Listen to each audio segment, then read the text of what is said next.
Hello everyone, welcome to Nivika thoughts. இன்றைக்கி நம்ம சிம்பிளாக ஒரு சாம்பார் ரெசிபி தான் பார்க்குறோம். இது ரொம்பவே சீக்கிரமாக செஞ்சிடலாம். என்னோடய கம்ஃபர்ட் ஃபுட்டில் இதுவும் ஒன்று.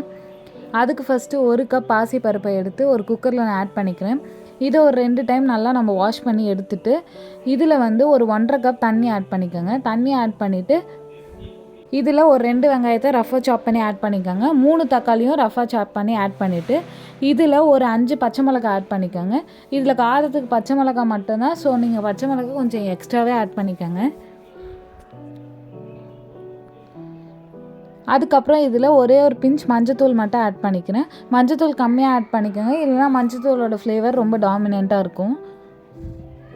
இதெல்லாம் ஆட் பண்ணிவிட்டு ஒரு மிக்ஸ் கொடுத்துட்டு இப்போ இதை நம்ம வேக வச்சு எடுத்துக்கலாம். இது ஒரே விசிலில் வெந்துடும்.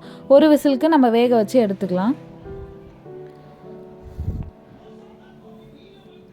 இது மாதிரி பருப்பு நல்லா வெந்து வந்த பிறகு ஒரு மேஷர் வச்சு நம்ம இதை நல்லா மேஷ் பண்ணி எடுத்துக்கலாம்.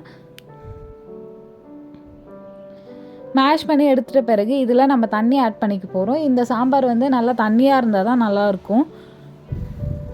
அதுக்கப்புறம் இதில் 1 டீஸ்பூன் உப்பு ஆட் பண்ணிவிட்டு நல்லா மிக்ஸ் பண்ணிவிடுங்க.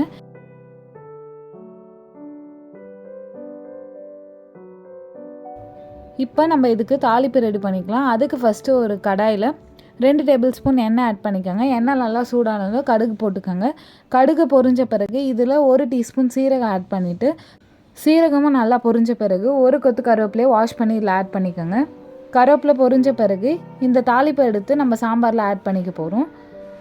ஆட் பண்ணிவிட்டு இது ரொம்ப கொதிக்கணும்னு அவசியம் கிடையாது. இந்த ரசம் கொதிக்கிற மாதிரி லைட்டாக கொதி வந்த பிறகு கொத்தமல்லி தழை போட்டு இறக்குனா நம்மளோட சிம்பிளான சாம்பார் ரெடி.